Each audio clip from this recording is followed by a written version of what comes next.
එතකොට යම රජුරෝද තීරණය කරන්නේ මොන වගේ දඬුවමක් දෙනවද කියලා. ඔව් ඒක මේ අපි කරපු පින්පව් අනුව යම රජුරෝ තීරණය කරනවා මොන වගේ දඬුවමක්ද දෙන්නේ කියලා. බොහෝ වෙලාවට තිරිසන් ආත්ම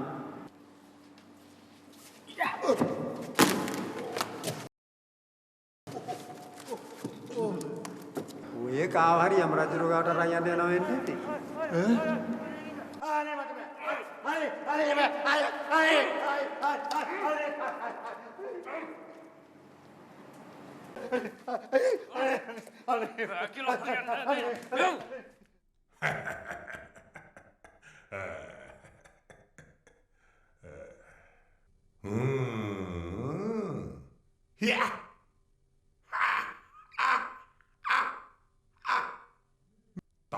මනුලොවදී මිනිසුන්ට වැරදි කරලා මනුලොව නීතියෙන් ගැලවුණාට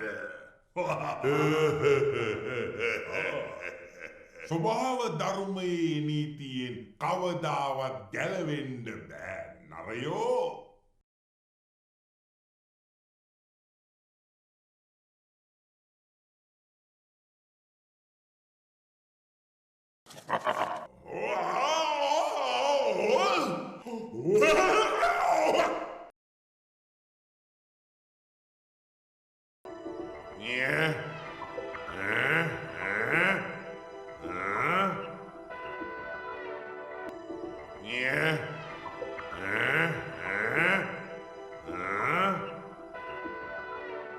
එසේනම් උඹ කෙසේ හොයම වෛද්‍යවරයා නොමරා මරා මේ අපායට රැගෙන ආ යුතුයි.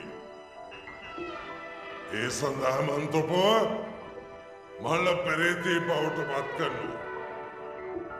ඒ සඳහා සූදානම් වෙනු.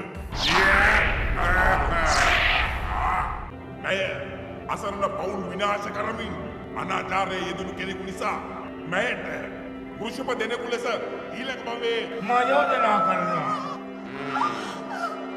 මා නියම කරයි. මේ අයුරින් මොහු මිනිසුන් සුවපත් කරන ගමම්ම බොහොම අකටයුතු රැසක් කර ඇත. මොහු තාම මිය නොගිය ජීවත් වීමට අවශ්‍ය තියෙන කෙනෙකු බැවින්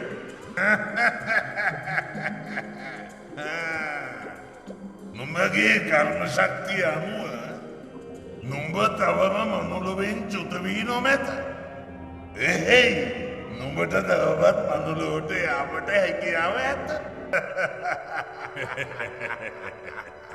පව්කම් කොට මෙහි පැමිණෙන සතුන්ට ගැලවීමක් නැති බව නුඹ වටහාගත යුතුයි. ඉන්පසු